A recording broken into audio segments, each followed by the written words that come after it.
And welcome viewers to the daily space weather. We're looking at the thematic map from the GO-16 here.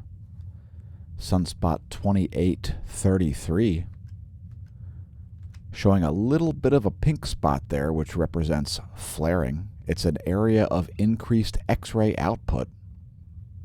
We like the thematic map as it shows all the different features, from the coronal holes in green to the prominences in orange. And I would note some crown prominences happening up here in both poles. So you can see some crown prominences up here, as well as some down here in the southern polar region.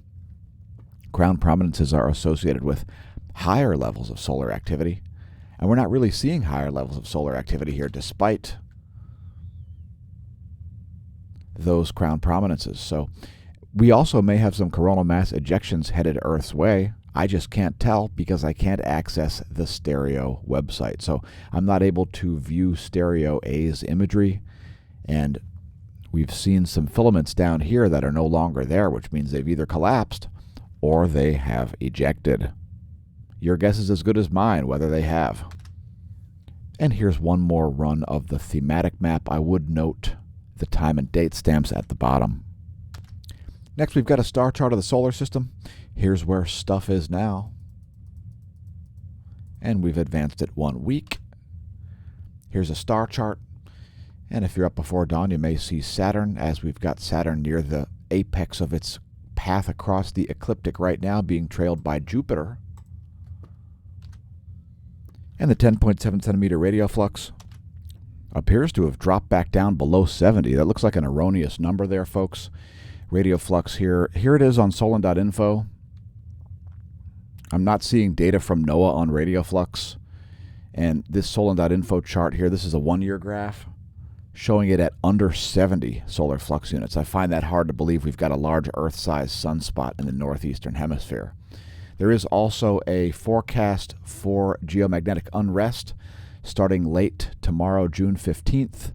And some more geomagnetic unrest also forecasted on the 17th from a coronal hole wind stream. We'll show you the coronal hole momentarily. First, seismicity. Here's a 90-day graph in bar form from volcanodiscovery.com in terms of earthquakes over the past 90 days. And we saw some earthquakes happening, at least reported, near Massachusetts and Maine. And another one reported near Knoxville, Tennessee. So here's the 4+ magnitude quakes of the past 24. There's the 5+ magnitude quakes of the past 24. Let's check the list on USGS. So the Chagos Archipelago region there in the middle of the Indian Ocean, seeing another 5+ magnitude quake. Some deep quakes at places like the Fiji Islands and Timor-Leste.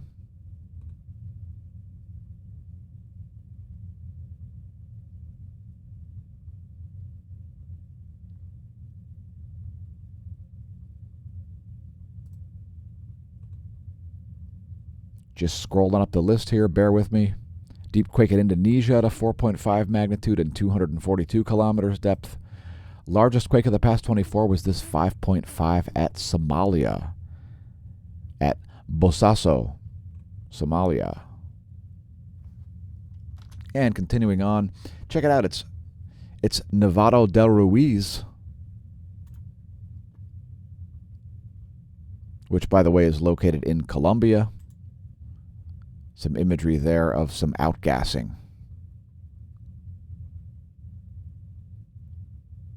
Of Nevado del Ruiz. What else is on the volcanic list? Well, Karimsky now back on the list, producing an 18,000-foot plume of ash over the Kamchatka Peninsula. Subanosejima in the Ryukyu Islands, 8,000-foot ash plume there. Luatolo now on the list. Flight level 070, it's a 7,000-foot ash plume. So a gas, steam, and sulfur dioxide emission is what we were looking at there from Nevado del Ruiz. No indication on the size of the ash plume. If there is one, it looks like a gas plume.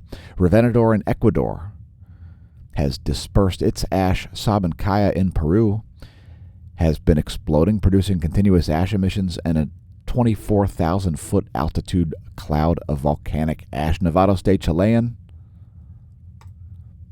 possible volcanic emissions. And Nyamuragira in Congo has formed a new lava lake, apparently, according to the satellite imagery. So never heard of that one. It's not Nyiragongo.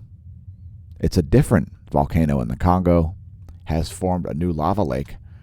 And if you should happen to be visiting the Congo, please do not attempt to pole vault the lava lake or any other volcanic caldera. It could be unhealthful. And we would prefer for our viewers to be not part of the lithosphere. Don't become part of magma by pole vaulting a caldera. This public service message brought to you from smAsho.com. And check out our website, by the way, smAsho.com. Welcome to the DR Renaissance. You can find our social media links there and so on. And don't forget to check out the smAsho merch link. We've taken a hit on our profit margins through the month of June. So we've got 7 designs here on the Redbubble shop. Again, you can find the link to that right on the homepage. smAshomash.org will redirect you to smAshomash.com. Thanks to everybody who picked up products. The quality is high. Let's get back to space weather. The GOES X-ray flux here over the past 3 days, showing no major solar flares. The possibility for a C-class flare is there, although the complexity of sunspot 2833 is not there. It's looking like an alpha-class sunspot. Here's the GOES proton flux over the past 3 days. No spikes in that. Here's the GOES magnetometer over the past 3 days. We're seeing some more smoothed out curves here. Let's take a look at the heliospheric current sheet to give us an idea of what to expect in the near future. So here's some data. It's 1 hour and 7 minutes old. It's derived from 51 ground-based magnetometers right here on planet Earth, as well as on stereo A here at Lagrangian point 4 and stereo B here at Lagrangian point 5. Or are they 5 and 4? I can't remember which is which. It's really irrelevant. This is stereo A and this is stereo B. And there's the final image, Earth solidly in a South Pole-oriented current sheet, and I would not expect us to be leaving it anytime soon. We'll keep you posted on that. Here's a line-of-sight view of the same data. It also shows you the solar magnetogram.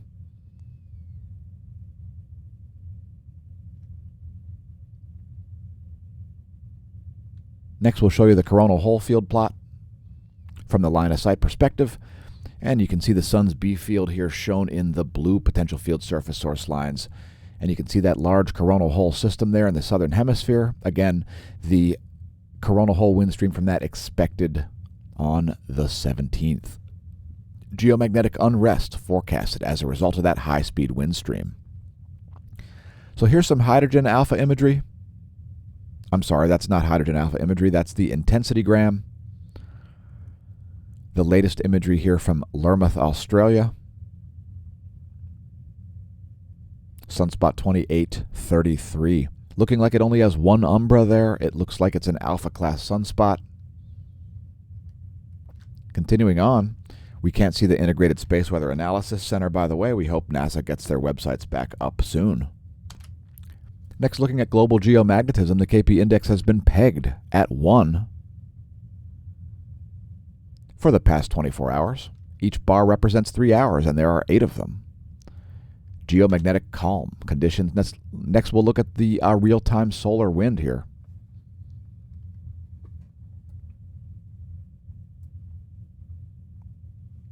And when you see this pulsation happening, that's an indication the solar wind speed is going to drop, or the solar wind density is going to drop, rather.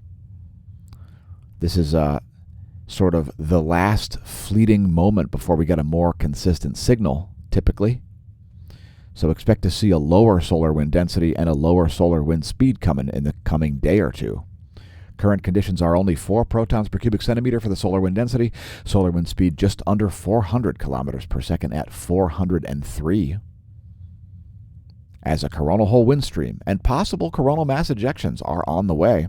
We can't wait for Stereo A's website to be back. Let's take a look at the geospace. Here's 4 hours of data of magnetohydrodynamic pressure.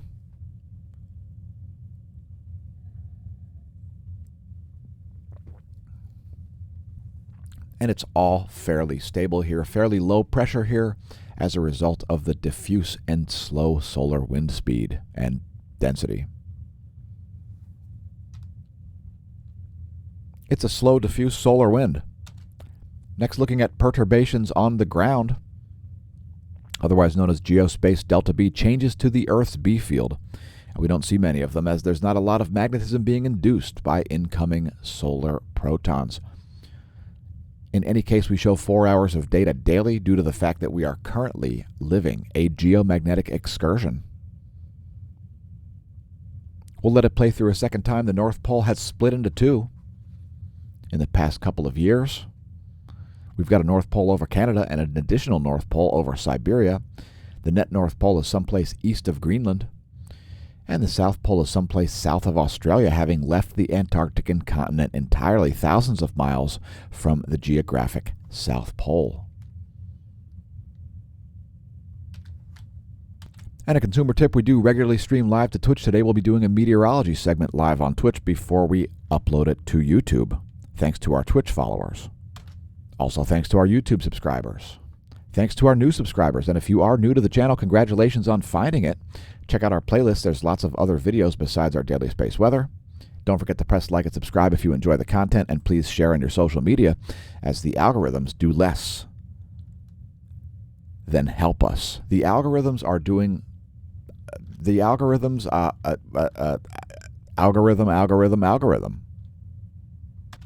And today's cosmology segment will be skipped entirely. We'll be coming back tomorrow, most likely, with a cosmology segment. Check out our playlist for that, youtube.com/smashamash/playlists. Regardless of that, we're going to show you the cosmology, the astronomy picture of the day, rather. apod.nasa.gov is the URL for it, and this is Ganymede. So it looks pretty similar to our own moon. Ganymede, the Jupiterian moon. NASA's astronomy picture of the day. Let's see what's going on with satellites. No charging hazards shown for satellites. Levels of electron flux are at low to moderate levels. Here's the 1-year chart of the electron flux from Solon.info. Here's a 3-day chart. And NOAA is now agreeing with me. What I said yesterday was I'm expecting an increase in the electron flux, and indeed, NOAA is now agreeing. We're expecting an increase in the electron flux before the arrival of the coronal hole wind stream. There's the forecast model for it. And here's a total electron content forecast. This is showing you electron density through the entire air column, all the way from a GPS satellite to your handset, potentially. It'll give you an idea of where errors are likely to be located. And we're seeing some chaotic electron blobs here at nighttime once again. Next, we'll look at the ionosphere. First, a diagram of the atmosphere. There are the Van Allen belts. And here's your ionosphere animation. It's looking quite anomalously here. We're seeing very low frequency ionosphere. So this is one variable that we show daily. In fact, I've got to change this here. It's supposed to be an entire day. Let me just reload that there for you. Give it a minute. We don't edit the videos to get them up as timely as possible. So here is 1 day at 2 hours per second. And you can see a very wide area of low frequency at nighttime. And pretty low frequency on the daytime portion of the planet too. Let's bring up the latest image. It is from 7:30 Universal Time, coming at you a little bit early today. Here's another diagram of the atmosphere, and what we were just showing you, this ionosphere layer, is the F layer, located at about 300 kilometers altitude. And here come the bonus features from the daily space weather. A regular feature of the Smash News Network, least busted name in news. Here's the 174 angstroms view from the Proba 2. Please note the time and date stamps at the bottom of the screen. This is several days. And you'll see at the end here the rising of sunspot 2833, this bright active region in the northeast. Next, thanks to our patrons, the true source of funding for the content, patreon.com/smashamash if you'd like the earliest alerts, multimedia, and all kinds of other perks. Patreon.com/smashamash. Thanks again to our patrons. as Google AdSense pays us just this side of nothing to make the videos.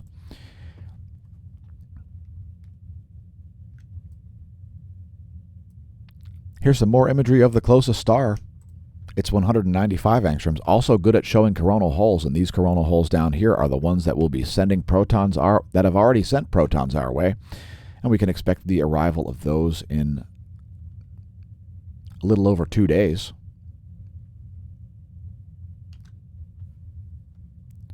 Let's check out the latest hydrogen alpha imagery. And this is from Udaipur, India. Keep in mind the data is 6 minutes and 10 seconds old when we made the video. And we do see filamentary activity up here around sunspot 2833. There are filaments down here as well. You can see some filaments overhanging the solar limb all around the southern hemisphere area.